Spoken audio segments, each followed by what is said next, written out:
Confronting office harassment over implants. 4 years ago now, when I was 24, my mum died of breast cancer. And as both my grandmothers had also died of it, I saw a specialist for a screening. I found out I had some cells in one of my breasts that could have turned cancerous at any given moment. I was told I had a few options. I could have regular screenings every 3 or 4 months until it does develop into cancer. I was told the risk of the cells becoming cancerous was very high due to family history. But it could also potentially never could turn. So I'd just be getting these screenings for no reason. I could get a single mastectomy on the breast with the bad cells, but they'd need to keep an eye on the other one, so I'd still need regular checkups. For the other breast, I could get a bilateral mastectomy and remove all of my breast tissue, basically eliminating the risk. I went for the bilateral mastectomy. It was admittedly the most drastic option, but after seeing what cancer did to my mom and grandmothers, I didn't want to risk it. I was warned about scarring but told it should be fairly minor. It wasn't, and I was left with 2 huge, pink, jagged scars on either side of my chest, each about 1 inch long and half an inch wide, and it caused me to go into a severe depression, where it got to the stage of me not even leaving my flat because I didn't want people to see me, throwing out my mirrors, and getting physically sick looking at myself. I went to a therapist who suggested a plastic surgeon. The therapist said they'd never normally do that, but it was clearly something I was struggling with, and I might never get over it. And the therapist could see why I struggle with it. Although I'll admit the therapist did send me to ask about scar reduction, the plastic surgeon suggested a cream, a laser, or implants. The cream didn't work, and the laser was both expensive and risky, so I went with the implants. My natural boobs were an F cup, so I went with a slightly smaller DD. Since then, my mental health has improved, and I feel a lot better about the way I look. My confidence has gone up, as has my self-esteem. I know I shouldn't put so much into my appearance, but I wasn't exaggerating about these scars. Huge, bright pink, jagged, raised, just really awful to look at, and I hated seeing myself, and they are now nicely hidden away, and you can barely feel them. In the present day, I'm 28 years old and working in an office. I'm doing a lot better than I was. My coworker Jill found out I'd had a boob job, but not about the cancer thing, when myself and my friend from years before the mastectomy were planning a holiday, and she made a joke about me going on a plane with my implants, and Jill overheard. By the end of the day, the entire office knew I'd had a boob job, but not why, and half a dozen people confirmed Jill had told them. Over the next few months, Jill made many jokes and comments about my chest to coworkers when I was in earshot, at one point saying I had more plastic than Barbie, and calling me fake in 2 ways. I didn't hear this one myself, but a friend in the office told me that Jill had at one point referred to me as a sack of silicone. I don't know what her problem was exactly, but at one point she mentioned the NHS, so I assume Jill thought that I'd got my tits done for free on taxpayer money. I'd gotten the mastectomy on NHS, but gone private for therapy and implants. I asked her to stop more than once, but unfortunately, the places I'd talked to her were places like the lift and the women's bathroom, where there weren't any cameras, and Jill just kept making comments no matter how often I asked her not to. I wouldn't say it was every single day, but I heard at least 3 comments per week for 3 months. I hit my breaking point when me, Jill, and a few other co-workers were having lunch. I referred to something as being shallow, and Jill said, "You'd know all about being shallow," while gesturing to my chest. I snapped. I said, "Do you know why I have these? A few years ago, the doctors found potentially cancerous cells in my breast tissue. I was advised to get a mastectomy and was left with huge, ugly scars on my chest. I went to see a therapist who sent me to a cosmetic surgeon who advised me to get implants to hide the scars. And I did, just so I could look at myself in the mirror without crying. So maybe next time you want to judge someone for having cosmetic surgery, you should ask them why they had it first."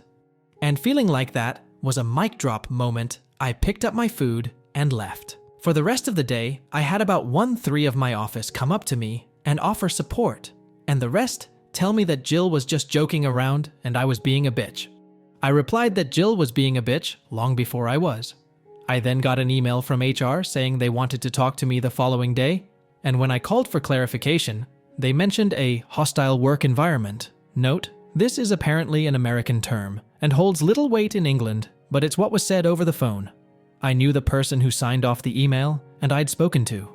Her name was Debbie, and she was Jill's friend in HR, so I was fairly confident on who had reported me.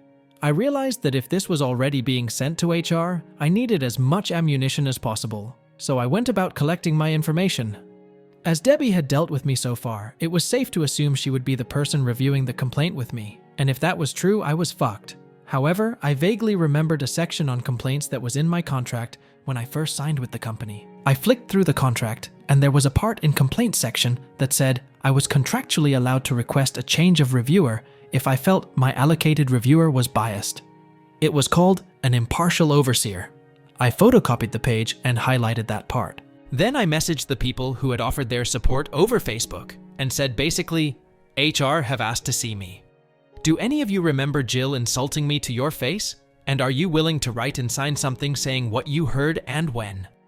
Not everyone was willing to help, as Jill is somewhat feared in the office due to her befriending HR and management, but about 20 people were willing to help me.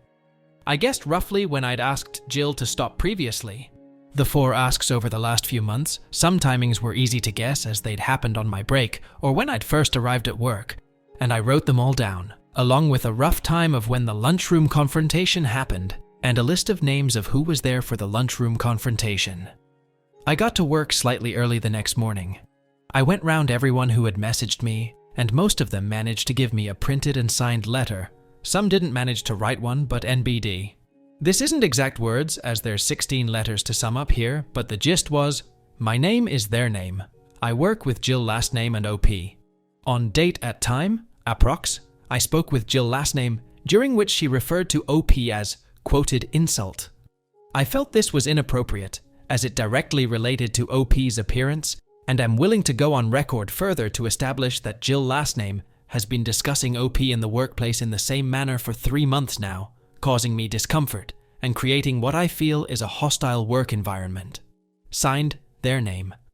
I wound up with about 16 letters, all from different people, and one of them was in the lunchroom for my conversation with Jill. Some even had bullet-pointed lists of everything Jill had said to them about me or other people. As it turns out, Jill has issues with a lot of people's appearances. She apparently made comments about one co-worker's weight and something anti-Semitic about a different co-worker's nose, all of which were put in these letters. There are about 45 people in the office, so while 16 wasn't a majority, it's still a decent amount. The letters weren't hugely long, most were only a paragraph, but they had all the necessary information. I was asked to come to HR at 10 a.m. I took the letters from co-workers, the photocopy of the page in my contract, and my dates and times in a little folder with me. I got there, and Debbie was the one overseeing the interview. She got up from her desk, ready to lead me into another room. I immediately turned to the other HR worker that was currently there and said, "So is my meeting with you then?" Debbie said, "No, you're with me." I replied that this wouldn't sit well with me, as my contract states I have a right to an impartial overseer. And as I said this, I took the contract page out of my folder. Debbie read it. I wouldn't let her take the paper when there was a shredder so close by, and said she could be impartial. I replied that I really didn't mean to be a pain, but I had it on good authority that the person on the other end of this complaint is her friend, and my contract does say I'm allowed an impartial overseer. Debbie stomped off to get supervisor. Supervisor asks how I know she can't be impartial, and I tell him that I have it on good authority, that the Jill, who was on the other end of this complaint, is a close friend of Debbie. He asked Debbie if this was true, to which she only replied, "I can be impartial." Supervisor took a deep breath, asked the other HR rep to come with him, and the 4 of us all went to review the complaint. I thanked them for being so accommodating. I was worried I'd annoyed them. Debbie took out the complaint, and all 3 of them went through it with me. Debbie looked homicidal the whole time the interview was happening, as she had clearly anticipated firing me, or at least recommending me being fired. The interview went something like this. It took like over half an hour, and they kept asking me the same questions, but phrased different ways, so this is a really drastically condensed version. Question: You said outside that you think Jill last name reported you. Why is this? Answer: Jill has had an issue with me for about 3 months now. Question: Why didn't you come to us when you realized Jill had an issue? Answer: I had no issue with her. Question: What issue does Jill have with you? Answer: 4 years ago, a specialist identified potentially cancerous cells in my breast tissue. I had surgery to remove my breast tissue, thereby removing the cells and the risk. After the surgery, I was left with large scars on my chest. I went to a therapist for low self-esteem and depression. The therapist suggested a plastic surgeon who suggested breast implants to cover my scars. All of this is in my medical history, which you have a copy of in my file and my full permission to review. Jill found out about my breast implants, but didn't know about the cancer. Jill had a problem with my breast implants and decided to communicate this problem to our co-workers. Question: why do you feel this is true? Answer: here's 16 signed statements, all from different co-workers, all testifying that Jill told the entire office I'd had breast implants on the day she found out, and has since made comments about these implants frequently. They have quotes of what Jill said to them about it, and rough dates and times. Question: rough dates and times.